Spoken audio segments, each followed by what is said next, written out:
Assalamualaikum warahmatullahi wabarakatuh. Pemirsa TV One dimanapun berada, alhamdulillah, wassalatu wassalamu ala rasulillah wa ala alihi wa sahbihi wa man tabi'ahu wa mawalah. Pada kesempatan ini kita akan membahas 5 perkara yang menjauhkan dari perbuatan maksiat. Ada seorang abid, ahli ibadah, zahid, orang yang zuhud, dunia tidak masuk ke dalam hatinya. Dia bernama Ibrahim bin Adham. Dia dokter penyakit hati yang merusak hati, riya, sum'ah, penyakit sombong, angkuh, takbur. Lalu datang seorang laki-laki menemui Ibrahim bin Adham radhiyallahu an, bertanya, "Wahai Tuan Ibrahim bin Adham, aku ini pelaku dosa, banyak sekali perbuatan dosaku. Dan aku ingin berhenti, kira-kira apa yang kira-kira bisa membuat aku berhenti dari dosa ini?" Maka Ibrahim bin Adham menjawab, 5 bila kau lakukan, insya Allah kau berhenti dari buat dosa. Apa itu? Yang pertama,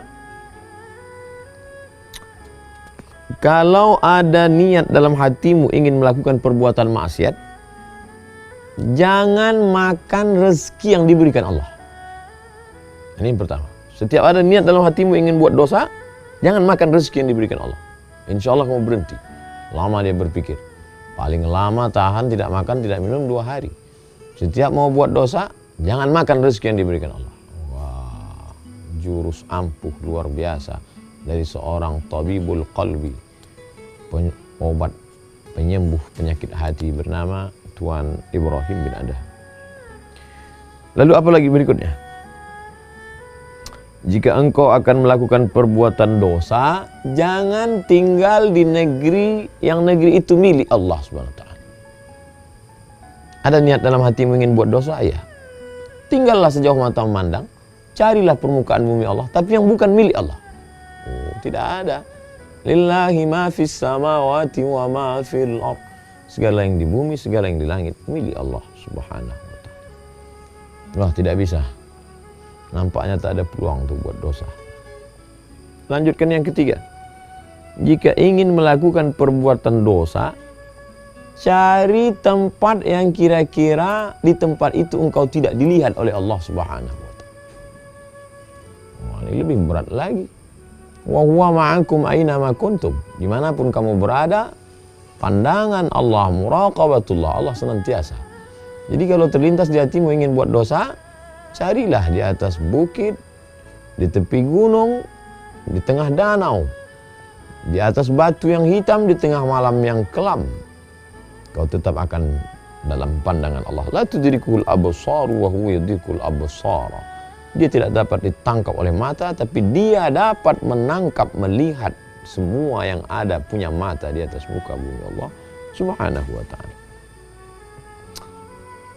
Yang keempat, ketika malaikat maut datang kepadamu akan mencabut nyawamu, katakan, tunggu. Ada dalam hatimu ingin buat dosa? Ya, silakan buat dosa. Tapi nanti ketika malaikat maut datang akan mencabut nyawamu, dapatkah engkau berkata, tunggu wahai malaikat, aku bertobat dulu? Berapa banyak orang yang mati dalam perbuatan maksiatnya, mati dalam perbuatan dosanya, mati dalam keadaan nauzubillah su'ul khatimah. Lalu kemudian yang kelima. Yang kelima ini hampir saja laki-laki itu tak lagi dapat mendengarkan ucapan Ibrahim bin Adham karena dia larut dalam tangisan. Karena betul-betul kunci pintu, tertutup peluang untuk berbuat dosa dari ucapan seorang hamba Allah. Mungkin dia tidak mendapatkan wahyu karena wahyu sudah terputus. Tapi dia diberikan Allah ilham, bisikan dalam hatinya. Yang kelima, ketika malaikat Zabaniyah datang untuk memasukkanmu ke dalam neraka jahanam, jangan engkau pergi bersama mereka. Siapa yang sanggup menolak? Ketika malaikat Zabaniyah menarik, menyeret, menggiring akan masuk ke dalam neraka, lalu kau berkata, aku tidak mau ikut dengan kalian. Siapa yang sanggup? Uli ajnihatin, malaikat makhluk bersayap, masna, 2, wa sulasa, 3, wa ruba', 4. Dan ketika sayap-sayapnya itu dia kepakkan seluas langit dan bumi, siapa yang sanggup menolak itu semua? Oleh sebab itu dia pun tersungkur dalam keadaan meneteskan air mata, takut kepada Allah SWT. Tak ada peluang untuk berbuat dosa. Renungan yang amat sangat mendalam dari dialog seorang hamba Allah yang abid, ahli ibadah, yang zahid, yang suci, hatinya bersih, sehingga Allah ilhamkan ke dalam hati itu jawaban-jawaban pamungkas, sehingga tak ada peluang sama sekali. Apa pelajaran yang dapat kita ambil? Mungkin ayat-ayatnya ada, hadis-hadisnya ada, tapi untuk meramunya menjadi sebuah formula amat sangat sulit. Tapi begitu Allah bukakan hati seorang hamba, futuh, maka dapat dia menjawab dengan jawaban yang datang dari ilham yang dibisikkan oleh para malaikat yang diberikan Allah Subhanahu wa taala, sehingga kalimat yang datang dari hati itu masuk juga ke hati. Adapun yang dari mulut tak sampai ke telinga, jangankan masuk ke dalam relung hati yang paling dalam. Oleh sebab itu marilah kita merenung sejenak. Masih sanggupkah kita berbuat dosa padahal kita makan dari karunia Allah? Masih sanggupkah kita berbuat maksiat padahal yang kita injak bumi Allah? Masih sanggupkah kita melawan perintah Allah padahal negeri yang kita diami ini adalah semuanya kuasa Allah? Masih sanggupkah kita berkata, aku mau taubat tapi besoklah, padahal kalau mau malaikat maut mencabut nyawa kita hari ini, kita juga mati.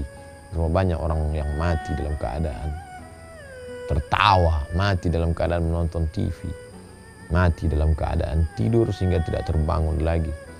Masih sanggupkah kita berkata, aku berbuat dosa tapi nantilah, padahal saat itu malaikat sudah lama mengintai kita. Oleh sebab itu merenung sejenak dari kisah orang-orang soleh.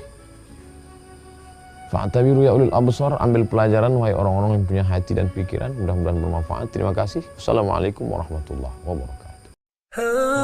Assalamualaikum warahmatullahi wabarakatuh. Hai sahabat religiwan semuanya, semoga usia bertambah, istiqomah juga semakin bertambah, amal bertambah, maka bertambah pula kesiapan kita untuk tetap menebar kebaikan. Assalamualaikum warahmatullahi wabarakatuh.